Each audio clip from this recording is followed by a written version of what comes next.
Une île laissée à l'abandon, nous disait ce témoin. Que faire? On va en parler dans un instant. Mais avant, je vous le disais, Éric Tegner, directeur de la rédaction de Livre Noir, est sur place. Bonsoir, cher Éric. Merci de nous accorder quelques minutes de votre temps pour nous raconter ce qui se passe précisément. On voit ce mur derrière vous. Vous êtes aux abords du camp de migrants de Cavani. Ce camp de migrants, c'est celui que Gabriel Attal et Gérald Darmanin veulent démanteler. Racontez-nous, quelle est la situation sur place à cette heure? Alors déjà, ce que je veux dire à vos téléspectateurs, c'est que quand on arrive ici à Mayotte, ça n'a absolument rien à voir avec ce qu'on peut imaginer lorsqu'on est en métropole.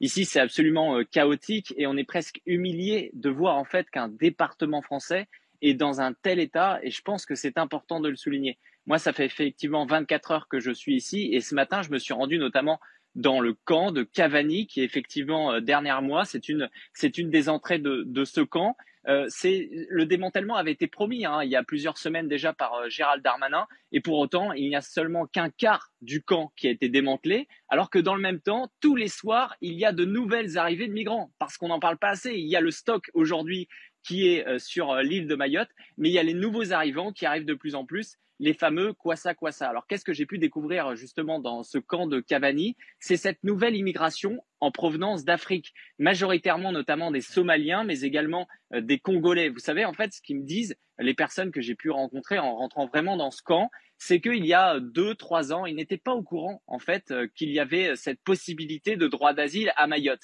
Et lorsqu'ils quittent leur pays, qu'ils arrivent en Tanzanie, en fait, ils se retrouvent avec des passeurs comoriens. On sait que les Comoriens se sont spécialisés là-dedans, qui leur ont expliqué, vous savez, vous pouvez vous rendre à Mayotte, c'est juste en face. Et là, vous aurez le droit d'asile qui vous permettra justement de rester en France et d'aller en métropole. Et donc, depuis quelques mois, c'est ce qui explique cet afflux de migrants qui continue et surtout qui va continuer à s'accélérer parce que le message est en train d'être entendu dans tous ces pays d'Afrique. Et donc, c'est ce qui est extrêmement grave ici et on voit l'incapacité qu'on a à démanteler ce camp.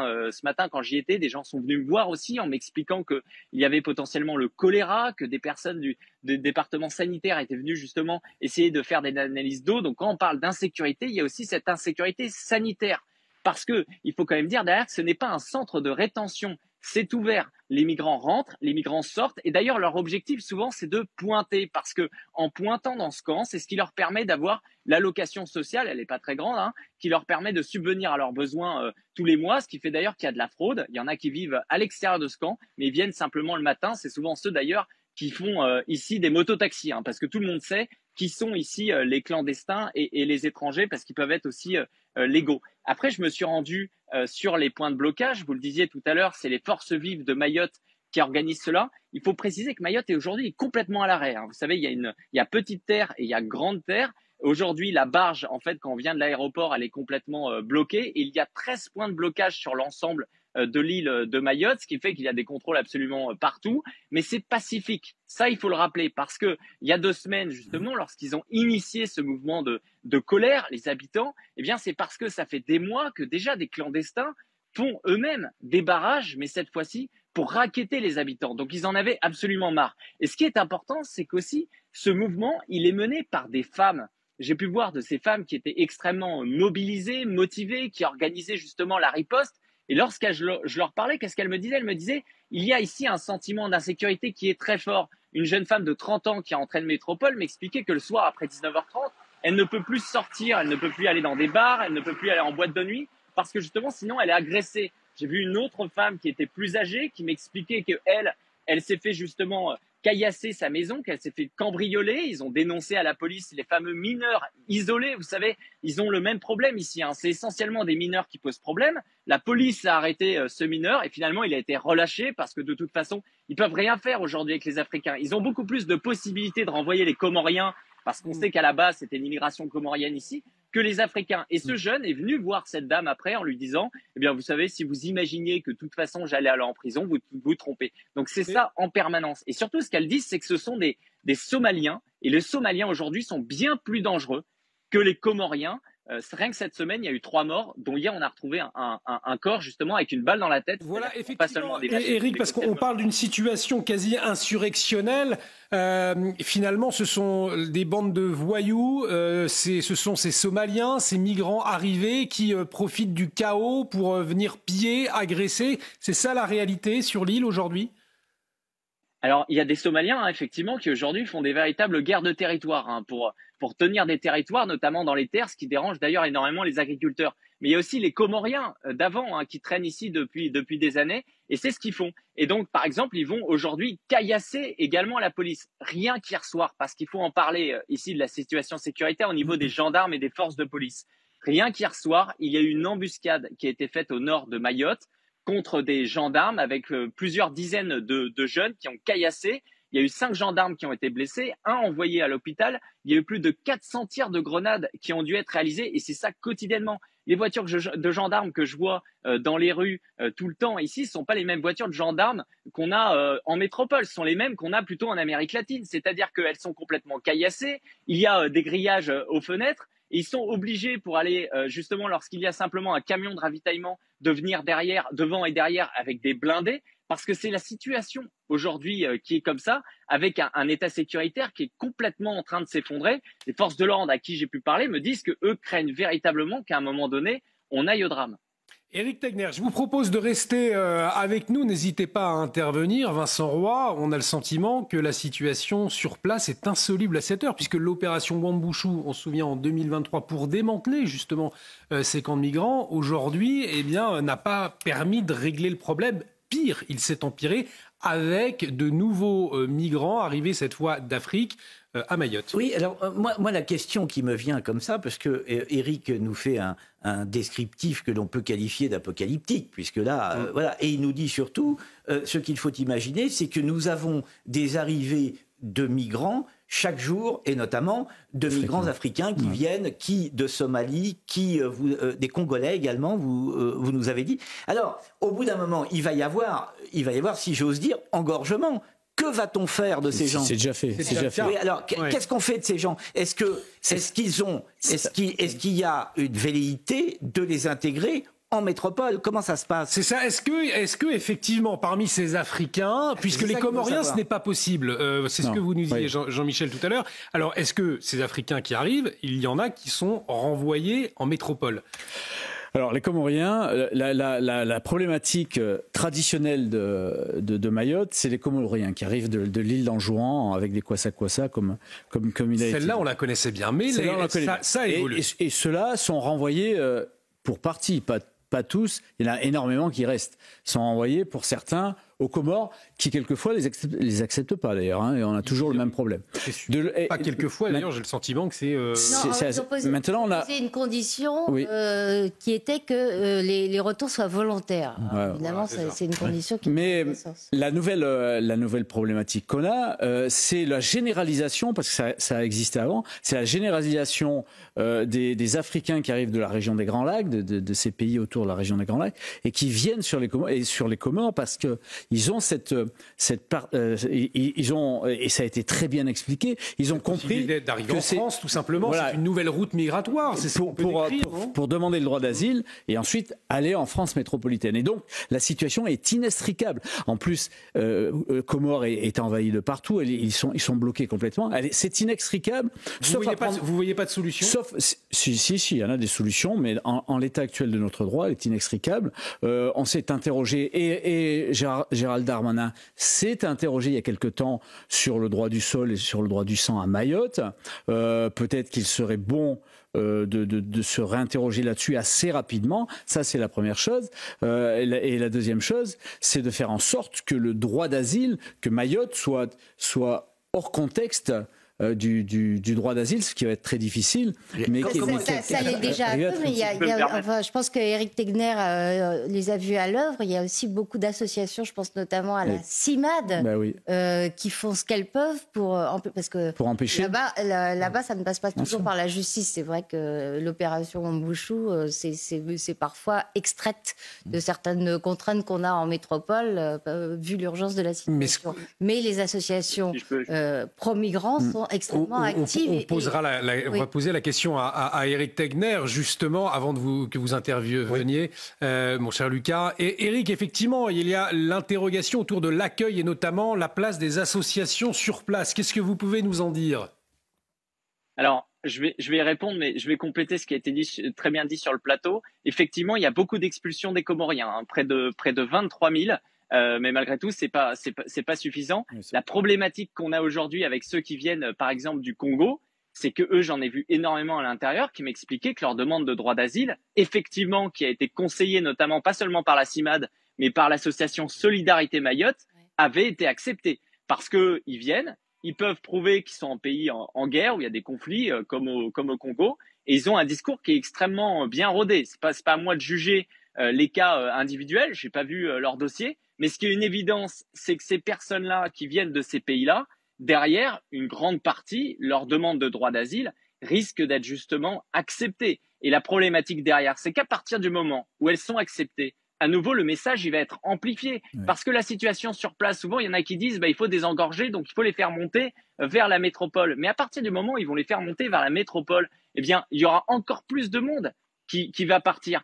Pour moi, il y a une chose à modifier quand on parle de l'opération Wambushu. Vous savez, c'est ces destructions, justement, notamment un peu de ce qu'on peut appeler des favelas. Moi, je les ai vus, j'étais venu il y a 3 ans, c'est exactement la même chose. C'est 5% qui ont été réalisés par rapport au plan initial. C'est absolument rien. Pourquoi? Parce que ce sont les tribunaux qui ont bloqué. Donc d'abord, on est tenu, c'est l'éternel discours, par notre droit, qui fait que effectivement, avec les associations comme la CIMAD derrière qui militaient, eh bien, les tribunaux ont bloqué l'opération Wambushu. Et c'est pour ça que les populations aujourd'hui sont très en colère, n'attendent pas grand-chose d'ailleurs de la venue de Darmanin, parce que la dernière fois, ils l'ont soutenu, alors qu'au niveau national, justement, l'opération Wambushu ne l'était pas. Et ils ont vu très peu de résultats. Et ça leur est retombé dessus d'ailleurs, et je terminerai là-dessus, c'est que les Comoriens, à ce moment-là, au moment de l'opération Wambushu, ils ont eu très peur. On m'explique que dans la rue, justement, ils se cachaient, ils avaient peur à ce moment-là. Mais étant donné que ça a échoué, ils ont été ensuite dans une logique de vengeance. Ils ont commencé à aller voir les Mahorais en leur disant vous avez voulu nous mettre dehors, maintenant on va vous le faire payer. Lucas Jakubowicz, en tout cas, on entend le cri d'alerte de ces populations. Ce sont des populations françaises. Peut-être que c'est loin, effectivement, de notre territoire. C'est pour cela, peut-être, que des téléspectateurs voient ça de loin. Mais ce sont nos concitoyens, aujourd'hui, qui sont peut-être aussi délaissés. En tout cas, ils ont ce sentiment très clair, délaissés par les autorités, dans un climat très compliqué. Tout à fait. Et moi, à titre personnel, c'est ça qui, en tant que citoyen, me fait le plus peur. Quand on entend M. Fauvergue, quand on entend M. Tegner, on a l'impression qu'il y a des solutions, mais qui, en l'état, sont inapplicables.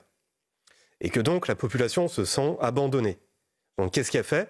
On a l'impression, là, avec les barrages, qu'elle se prend elle-même en main. Oui. Qu'elle crée elle-même des milices.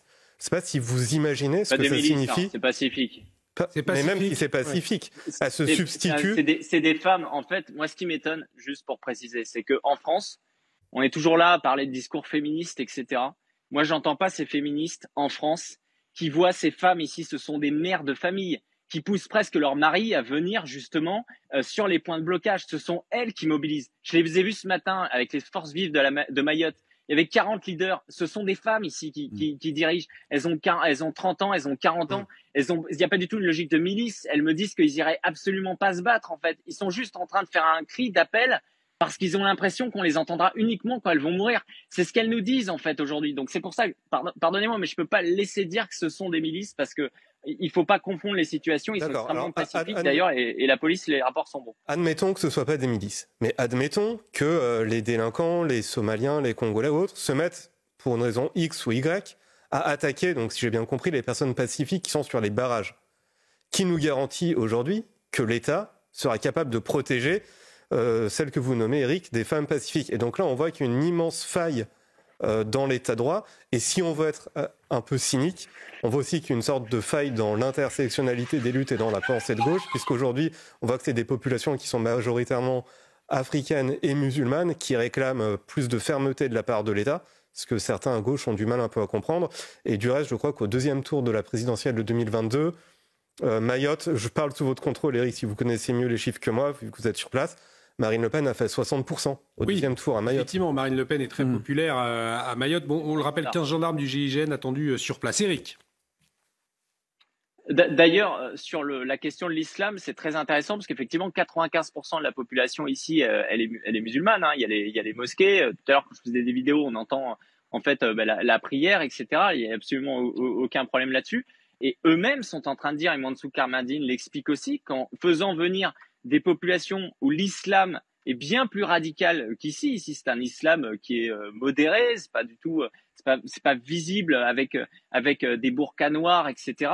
Eh bien, en fait, ils sont en train d'importer une nouvelle problématique, y compris au sein de leur propre religion. Et c'est ce qui fait qu'en fait, pardonnez-moi, mais il y a un côté erreur 404 de la part de personnes de gauche qui voient effectivement une population mahoraise extrêmement patriotique. Moi, sur tous les points de blocage, on voit des drapeaux français, ils adorent la France, il n'y a pas de ressentiment à l'égard de la France, il y a simplement aujourd'hui un sentiment d'abandon complet. Et ils me disent tous, ils n'attendent rien aujourd'hui dans l'immédiat, ils se battent d'abord pour leurs enfants et leurs petits-enfants. Et je veux vous dire, en fait, c'est quelque chose qu'en métropole, on a du mal à l'entendre. Et quand on vient ici, c'est vrai que ça nous réveille, parce qu'on dit, tiens, eux, ils sont à des milliers de kilomètres, il faut 24 heures pour arriver ici. Mais en fait, ils sont capables de se projeter. Et c'est pas des petites mesurettes ou un chèque qui va les aider, parce que eux, ils veulent d'abord que Mayotte, ça reste la France. 43% des Mahorais ont voté Marine Le Pen au premier tour de la présidentielle, plus de 59% au deuxième tour. Voilà pour les chiffres. Éric, Jean-Michel Fauvergue souhaitait vous poser une question. Oui, Éric, d'abord, merci pour votre reportage très clair. Moi, c'est un dossier que je connais un peu et je suis allé sur place à plusieurs reprises. Et donc, voilà, mais ce n'était pas en feu comme ça. Juste une question. Est-ce qu'on parle sur place du droit du sol et du droit du sang? Parce qu'à un certain moment, ça faisait débat. Oui, pour les femmes mahoraises. Oui, ça veut dire que cette question-là, elle se pose pour l'instant, pour être transparent, étant donné qu'il y a la nouvelle problématique africaine. C'est le premier sujet là qui en ce moment pointe et qui ressort. J'ai presque envie de vous dire, on a l'impression qu'ils sont presque dans une réconciliation avec les Comoriens en fait, parce qu'ils voient arriver de nouvelles populations qui sont encore plus dangereuses. Mais ça ne veut pas dire que cette question-là ne doit pas être traitée. Je vous invite à aller voir justement l'ensemble des revendications qui sont faites par Force Vive Mayotte. Il y en a près d'une vingtaine. Et effectivement, il y a cette question-là qui est posée. Ils veulent aussi faire en sorte de mettre fin à une sorte de statut d'exception où aujourd'hui, en fait, l'État français va délivrer une sorte de statut de séjour, de droit de séjour à une population, mais qui ne peut pas aller en métropole. C'est un peu une forme de lâcheté, c'est-à-dire que finalement, la métropole peut se permettre de dire on va vous donner des visas, etc. Et de toute façon, vous resterez à Mayotte. Et ça, ils veulent mettre fin à ça, pas pour les faire venir en métropole, mais pour qu'enfin, justement, les décisions soient prises à l'aune de ce que ça engendre. Éric Tegner, avant de vous libérer, Lucas Jakubowicz, une question. Oui, très courte. Rebonsoir Éric. Est-ce que vous êtes seul ou est-ce qu'il y a beaucoup de confrères de la presse, radio, médias, journaux sur place? Écoutez, j'ai du mal à pouvoir les critiquer, mais non, objectivement, il y a pas grand monde. Il y a en presse écrite, il y a Le Monde et Le Point qui sont là. On m'a dit qu'ils sont là. Et en fait, ici, ceux qui font le travail, notamment de la télévision publique, c'est Mayotte Première. Et la petite anecdote, c'est que ici, les Mahorais ne les supportent plus et ils lui ont trouvé un nouveau nom. C'est Mayotte Dernière, pour expliquer à quel point, en fait, c'est de la propagande. Il y a une vraie difficulté. Moi, j'ai une difficulté à avoir des personnes qui vont témoigner à visage découvert. Parce qu'ils disent, les médias mentent, les médias ne disent pas la réalité de la situation qui est ici, et ça les exaspère. Et donc c'est très bien, et je félicite aussi CNews de pouvoir en parler justement depuis le début sur cette crise de Mayotte. Et je suis très surpris à nouveau que même on n'a pas vu de journalistes de Mediapart qui sont ici. Et le seul fois où il y a des articles qui sont faits, par exemple du Monde, eh bien c'est pour parler du rapport de la CIMAD. À chaque fois c'est la même chose. Moi j'étais déjà venu il y a trois ans ici. En fait, ces grands médias-là, qui disent avoir des correspondants partout, leurs sources, ce sont les ONG. Je l'avais vécu à Lampedusa, je l'ai vécu aux Canaries. Donc, ils ont d'excellentes relations avec les ONG qui, effectivement, ont quelques statistiques, donc ça leur permet de montrer une certaine crédibilité, mais ils vont à chaque fois, justement, trouver les bons témoignages. Donc, ce sont toujours le même type de témoignages qui ressortent. Et ça, c'est flagrant. Quand vous venez ici, vous voyez à quel point, en fait, c'est la population, c'est elle, en fait, qu'il faut interroger. Et celle-là, elle ne lit ni Le Monde, ni Le Point. Merci beaucoup, Éric Tegner, pour votre compte-rendu de la situation sur place. Vous restez combien de temps, vous le savez ou pas? Vous attendez l'avenue de Gérald Darmanin qui arrive dimanche? Bien sûr. Bien sûr. Et la petite anecdote qui est amusante, c'est qu'ils préparent le terrain. Et donc là, moi, ce soir, je passe la nuit avec les leaders des Forces Vives de Mayotte pour vous dire leur motivation. Ils dorment dehors, en fait. D'ailleurs, certains font des veilles pour voir arriver les migrants. Et donc, on a vu arriver il y a près d'une heure, le directeur de la police et le commissaire. Ils étaient complètement ébahis ici, les forces vives de Mayotte, parce qu'ils me disaient, on les a jamais vus aussi sympathiques, etc. Et ils sont arrivés en leur disant, alors, comment ça va se passer dimanche avec Gérald Darmanin? Donc, on sentait une préparation. Oui, mais c'était pas le cas avant. Et d'ailleurs, la patronne des forces vives de Gayotte s'était fait gazer par ce fameux commissaire. Ah, ils s'entendent bien, hein, mais évidemment, il y a ces problématiques parce qu'ils ont des consignes. Mais derrière, voilà, on sent qu'il y a une préparation pour dimanche, pour que ça se passe bien. Et ils essayaient de tâter le terrain pour voir comment Darmanin sera accueilli. Un grand merci Éric. Jean-Michel Fauvergue vous le rappelle, les commissaires sont toujours hyper sympas. Voilà, je fais passer le message. Un grand merci en tout cas Éric Tegner. On aura certainement l'occasion de revenir vers vous. Merci pour ce point de situation. On l'a bien compris, situation insurrectionnelle très compliquée à Mayotte. Gérald Darmanin qui arrive donc en urgence dimanche sur l'île avec 15 gendarmes du GIGN qui seront déployés. Cela montre quand même effectivement, Vincent Roy, la complexité. Oui, sachant qu'il y a une antenne du raid sur place. Et sachant qu'il y a une antenne du raid sur place. Il y a quelque chose qui est intéressant. On vient de voir que ce qui se passe à Mayotte est tout à fait affligeant. Mais on peut aussi comprendre qu'on a là une sorte de précipité ou de concentré, vous appelez ça comme vous voulez, des contradictions de la société française. On voit bien le rôle des associations pro-migrants, on voit bien le rôle, encore une fois, des juges, on voit bien le rôle de l'immigration, on voit bien... Enfin, c'est vraiment un concentré de toutes nos difficultés. On voit bien l'état de droit qui limite un certain nombre d'actions. Vous le disiez vous-même, hein, Jean-Michel Fauvergue, vous disiez il y a encore 2 minutes, si on veut agir, il va falloir changer l'état de droit, c'est-à-dire changer, encore une fois, de logiciel. Donc on est là face, nous, Français, on est là face à nos contradictions et on est dans un exemple assez éclatant. Qu'est-ce qu'on va faire de cette immigration encore? J'ai posé la question tout à l'heure, va-t-elle venir en métropole? Comment la situation peut trouver une solution? Pour l'instant, on marche à l'aveugle. Vous avez posé la question du droit du sang ou du droit du sol. Cette question ne semble pas être très directement là à l'ordre du jour. Je parle dans les jours qui viennent, mais de toute façon, elle va se poser. Et je pense qu'un certain nombre des questions qui s'adressent aujourd'hui à Mayotte s'adressent aussi à la métropole et à la société Judith française. Vintraube, est-ce qu'on peut s'imaginer que ce qui se passe aujourd'hui à Mayotte est un concentré de ce qui pourrait se passer dans quelques années ici en France, ou alors c'est exagéré? En termes de volume, évidemment, il faudra quelques années, j'espère, pour que ça se produise en France.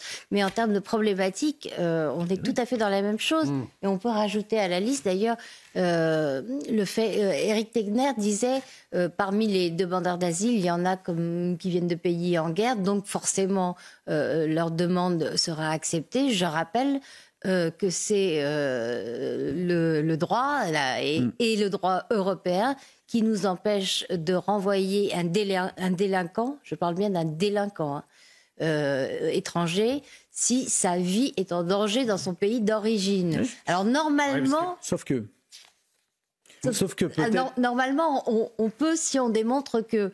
Mais là, typiquement, avec des gens... Je parle des gens qui commettent des exactions, y compris à Mayotte. Typiquement, on ne pourra pas, puisque le juge dira il est en danger chez lui, hors de question de le renvoyer chez lui. Autre problématique, je finis par là, les mineurs. On ne peut pas expulser un mineur. On n'a pas le droit. Sauf que la réalité à Mayotte aujourd'hui est très compliquée, très dangereuse, très dangereuse, et l'interrogation, c'est l'avenir. Et par ailleurs, il est impossible de faire des tests ADN pour savoir si la personne qui se dit mineure est vraiment mineure. Ouais. C'est ça. Des tests osseux plutôt. Ce qui est peu probable. Assez rarement. En tout cas, c'est un beau baptême du feu pour Marie Gavenou, la nouvelle ministre d'Outre-mer. Qui se rendra effectivement avec Gérald Darmanin dimanche, donc on vous le rappelle, à Mayotte, avec 15 gendarmes du GIGN, je le disais. Il y a une antenne du raid déjà sur place, des forces de l'ordre mobilisées, avec des moyens tout autres d'ailleurs, Jean-Michel Fauvergue, que ceux utilisés ici en métropole. Oui, en Outre-mer, alors juste un petit aparté, en Outre-mer, il y a des moyens blindés différents, des VBRG, etc. Et puis en Outre-mer aussi, c'est traditionnel que moi j'ai été directeur départemental de la sécurité publique en Guyane, c'est traditionnel que les femmes manifestent et tiennent les poings. Ça se fait souvent et moi je suis pas surpris que ça se fasse à Mayotte, et c'est vrai qu'on connaît pas ça en France métropolitaine. Il y a des mentalités un peu différentes, et il y a aussi cette mentalité, du moins au départ, de manifester pacifiquement. Et on verra ce qu'il en sera. Voilà, on verra si ça va tenir. On va suivre tout ça de très près. Souffle sur Mayotte un vent insurrectionnel. Le territoire est rongé, et on en parle suffisamment beaucoup sur notre antenne, peut-être pas suffisamment dans d'autres médias. Souffle sur Mayotte donc un vent insurrectionnel qui est gangréné par la délinquance, qui est gangréné par l'immigration illégale. Et c'est un collectif de citoyens, illégal bien sûr, qui est à l'origine de ce mouvement de protestation. C'est-à-dire qu'il y a des barrages qui sont formés à Mayotte. En avril dernier, il y avait un grand plan Wambouchou, ça devait tout changer. Rien n'a changé depuis le mois d'avril, à tel point que d'ailleurs le ministre de l'Intérieur, Gérald Darmanin, se rend en urgence à Mayotte. Je rappelle aux téléspectateurs que 8000 km séparent Mayotte de la capitale. Et on est en direct avec Éric Tegner. Merci d'être avec nous. Vous êtes directeur de la rédaction de Livre Noir. Vous êtes sur le terrain depuis 72 heures. Vous m'avez alerté hier en me disant je suis arrivé sur place il y a 3 jours. C'est 10 fois pire que ce que j'imaginais. Alors racontez-nous ce qui se passe autour de vous, Éric Tegner. Bonjour Elliot, merci de m'accueillir sur votre plateau. Là, je suis effectivement sur un point de blocage au nord de Mayotte. Mayotte, quand on y arrive, on voit que c'est complètement bloqué depuis 2 semaines. Et pourtant, vous le disiez tout à l'heure, peu de médias en parlent. Alors, c'est des blocages qui sont pacifiques, hein, ça il faut le souligner, parce que la grande peur ici qu'on vit au quotidien et que je vis également depuis que je suis sur Mayotte, c'est celle de l'insécurité, vous le disiez, en raison des clandestins qui sont jeunes, des mineurs souvent même, qui ont entre 8 et 9 ans et qui vont faire du caillassage sur les axes routiers, qui vont également faire du racket, qui pour certains sont armés. Je vais vous donner un cas très concret qui est arrivé il y a quelques minutes ici. J'ai vu passer 2 véhicules de ravitaillement, de camions-citernes, qui étaient tout simplement escortés par 2 véhicules blindés de la gendarmerie mobile, un devant et un derrière. Les 15 gendarmes mobiles étaient armés avec des LBD, avec des boucliers de protection. Il y avait également un autre véhicule de gendarmerie qui ressemblait beaucoup plus à un véhicule d'Amérique latine que d'un véhicule de métropole, parce qu'il était totalement cabossé avec des barres de fer pour protéger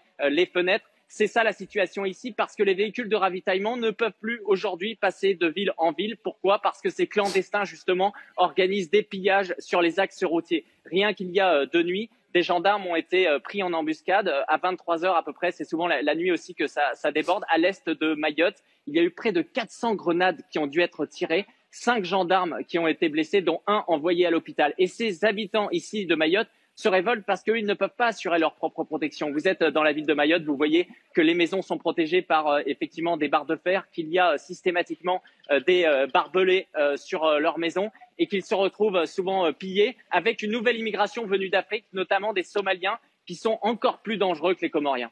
Vous restez évidemment avec nous, Éric Tegner. Ce que vous nous racontez est terrifiant, parce qu'on a du mal à imaginer qu'un département français soit aujourd'hui le théâtre d'une insurrection, du moins d'un climat insurrectionnel. Que vous ont dit les Mahorais sur la suite ?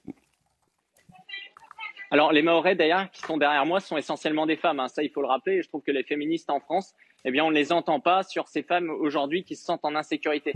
Moi, ce sur quoi j'aimerais alerter, c'est ce que me disent les Mahorais, c'est que la nouveauté aujourd'hui à Mayotte, c'est l'immigration issue de l'Afrique, qui part notamment de Tanzanie, parce que les pasteurs comoriens leur ont informé que le droit d'asile existait à Mayotte. Ils ne le savaient pas il y a 1 ou 2 ans. Et donc aujourd'hui, ils cherchent à venir. Et cette différence, c'est qu'hier, j'étais dans le camp de migrants justement de Cavani. Il n'y avait que des Africains, notamment des Congolais et des Somaliens. Et j'ai vu des Congolais qui m'ont dit que leur demande de droit d'asile avait été acceptée. Ils sont encouragés notamment par Solidarité Mayotte et la CIMAD. Et eux, contrairement aux Comoriens, ils vont arriver en France parce qu'ils pourront prétendre venir de pays où il y a des conflits comme le Congo. Et donc là-dessus, pour moi, c'est la variante, c'est la variable qui fait que, pour le coup, la métropole est directement concernée, parce que le jour où on va commencer à accepter des demandes d'asile de façon massive, eh bien, ça va s'accélérer à nouveau en partance de l'Afrique. C'est le fameux appel d'air. Eh bien, merci beaucoup, Éric Tegner.